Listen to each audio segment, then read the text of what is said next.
السلام عليكم ورحمة الله وبركاته. الشما كم جرتور دفتوت channel YouTube Abdul App بالبلنا ما تلفوني دندام إيجين يو دندام مو أكمين تلفا ما كجدو ولين إلا برنوتا حراك ستي كراسل باتين حالا كمين بالبلا أبا فيتني تلفوران اتفايدمو أكدن ديسن دقيقاتك أوكي ستي ولين إلا إسري تغرسيسا جتورا بالبلنا ما تلفوني دندام إيجين ندندام نمني تلفه مال أرغو دنده يو بالبلي سنني تلفا مته مال أرغو دنده akkasuma maal irraa fayyadamuu danda'a waan baay'ee irraa arguu danda'a waan baay'ee irratti fayyadamuu danda'a jechuudha namni bilbila keessan xalafe tokko karaa kamiin xalafamas bilbilli sun erga danda'ame karaa kamiin xalafamas isa jedhu waliin ilaalla obboleeyyan chaanaalii YouTube kanaaf haarayaa taatan viidiyoo kana daawwataa subscribein jala kana jirtu gurraachoftee jirti taanaan subscribe ka jettu kana tuquudhaan akkasuma beelii kana irra yeroo tokko tuquudhaan akka barnoonni nuti yeroo mara maxxansinu isin dhaqqabuuf ol ka jedhu rayoo keessan barnoonni martinuu isin dhaqqaba laayikiin sakandii xiqqoo isinitti fudhata laayikii gochuudha yaada keessanis koomentii ranaaf kaayaa isiniin jecha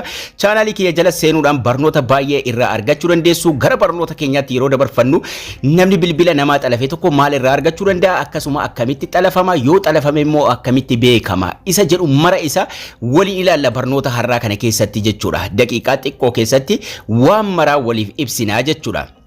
yoo xalafe namni tokko maal arguu danda'a akkasuma akkamitti beekuu dandeenya yoo xalafamee jiraate irraa baasuudhaaf yoo xalafuu barbaanne isa jedhu maranuyyuu barnoota har'aa kana keessatti conclude waliin goonee ilaallaa jechuudha yeroo maraa jechuudha bilbilli keessan xalafamuu isaa beekuudha yookaan immoo kan namaas xalafuudha maqaan bilbila keessanii maal akka ta'e hubachuun barbaachisaadha maqaa bilbila keessanii hin beektan taanaan waan kana hubachuu hin dandeessanii jechuudha kanaafuu yoo xalafuus barbaaddan yoo xalafumuu keessan ilaaluus barbaaddan jechuudha kanaafuu jalqaba seetingii bilbila irra seenuudhaan about ka jedhu kun bilbila hunda keessanii irra jira about ka jedhu kana keessa seenna gara xalafaatti osoo hin deemin jechuudha about ka jedhu kana yookaan xumura bilbila keessanii irraa argattu yookaan gidduu irraa is argachuun keessan ni mala garuu bilbila nama baay'ee irratti about phone ka jedhu xumura irratti argattu mallattoo i kanaan jira about phone jedha achi keessa seenna achi keessa seenuudhaan about phone kana keessatti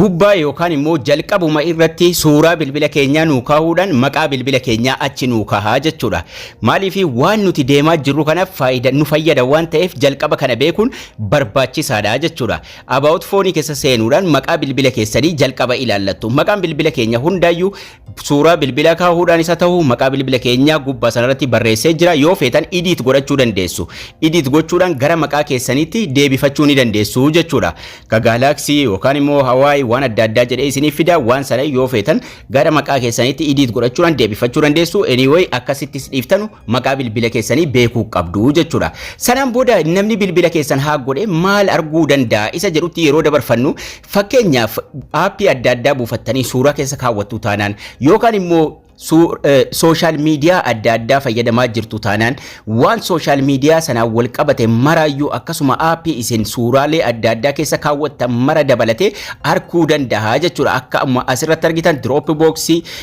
waan irraallee meeshaa bitu akkasuma tiktokii fi wantoota adda addaa whatsappis arguu danda'a gara biraatiin kan akka google photo keessaa waan qabdan google drive backup isin gootanii jirtan lakkoofsa bilbila irratti save tahee jiru akkasuma password Chrome irratti save tahee jiru maraa fi payment profile dhimma kaffaltiiti waan isin kaffaltan yookaan immoo payment card isa ta'u baankii isa ta'u waan adda addaa isin save gootanii fi dabalata password social media maraayyuu bakka takkatti namni isin xalafe takka argachuu danda'a jechuudha kan akka Facebook Google fi live.com wantoota adda addaa fayyadamuu dandeessu dabalataanis waan isin guyyaarraa aappii isin buufattan akkasuma waan isin search gootanii ilaalaa ooltan mara isa arguu danda'a jechuudha namni isin bilbila keessan xalafe tokko wantoota kana maraayyuu waan isin bilbila irratti gochaa ooltan sagaleen isa ta'u qaamaan isa ta'u waan isin bilbila keessaa qabdan mara arguu danda'a isin waliin fayyadamuu danda'a jechuudha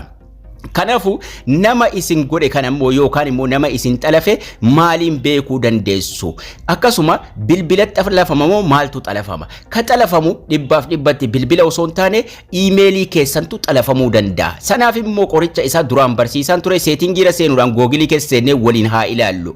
Nama xalafe sana akkamitti beekuu dandeenya? Googilii keessa seenuudhaan maanee jiru googiliin as jiraannaa isa tuqinaa yookaan immoo iimeelii keenya irra tuquudhaan gara googilii deemnaa jechuudha. Gara googil akkaawuntii deemuudhaan nama isin xalafe sana akkamitti beekuu dandeenya isa jedhurraa jalqabnaa jechuudha. Google account keessa seenuudhaan mata duree as jiran keessa mata duree security keessa seennaa jechuudha. Mata duree security jala seenuudhaan nama nu xalafee jiru haala kamiin beekuu dandeenya? Nama nu waliin emailii keenya fayyadamaa jiru. Emailii keessan xalafee jechuun waan mara keessan fayyadamaa jira jechuudha. Gara gajjallaa gadi bu'uudhaan tokkoffaa Google Promote ka jedhu waan device tokko ta'uu qaba. Yoo lama qabaattan bilbila lama qabaattanis keessan ta'uu qaba jechuudha. Kanaafuu Google Promote isii jettu kanarratti inee gara fuula duraa deemna. Google Promote kun amma tokko qofa naan jedha. Kana jechuun bilbila kiyya qofa bilbili nama biraan narra hin jiru jechuudha. Ashaaraa qubaa itti galchitu yoo isin gaafate yeroo isin irra tuytan gara fuula duraa deemtan sanaan booda bakka kanatti Google Promoting keessan tokko qofa ta'uu qaba device tokko jechuudha. Maqaa bilbila keessanii hubachuu qabdu kan hin jedheef kanaafi jechuudha. Maqaa bilbila kiyyaa qofa kaahee jira san qofa jira jechuudha. Kabira jiraannaan manage device keessa seenuu dandeenya garuu duubatti deebi'een isinitti agarsiisa sana asirratti bilbilli jiru tokko qofa ta'uu qaba. Yoo lama ta'es bilbila keessan ta'uu qaba. Bilbila lama sadii fayyadamtu taanaan maqaa bilbila keessanii ta'uu qaba jechuudha. Bakka kanatti maqaan bilbila isin hin beekne jira taanaan isin waliin guutummaan guutuutti fayyadamaa jira jechuudha. Duubatti deebi'uudhaan mee waliin haa ilaallu. Asuma security jala gara gajjallaatti gadi bu'uudhaan your device ka jedhu kana jala manage all device ka jedhu ni jira. Akkamitti ofirraa baafna isa jedhus walii ilaallaa jechuudha. Manage all device keessa yeroo seentan device adda addaa maqaa bilbila adda addaa as keessatti arguu hin qabdan maqaa bilbila keessanii qofa ta'uu qabaa jechuudha. Maqaan bilbila biraa jira taanaan namni biraa isinii wajjin fayyadamaa jira yookaan eeyyamtaniisa ta'u yookaan isinirraa xalafees ta'uu malaa jechuudha. Garuu maqaa bilbila keessaniis ta'ee bakka lama sadiitti yoo argitan as keessatti manage device keessatti Google Chrome kan akka Google Chrome yoo itti fayyadamaa jiraattan bakka adda addaatti bantanii bilbiluma tokko irratti kanaafuu waan sana isin itti himaa jechuudha. Samsung browserii fayyadamaa jirtanaan jira asirratti akkasuma Google Chrome irrattis banaa jira emailiin keenan jira.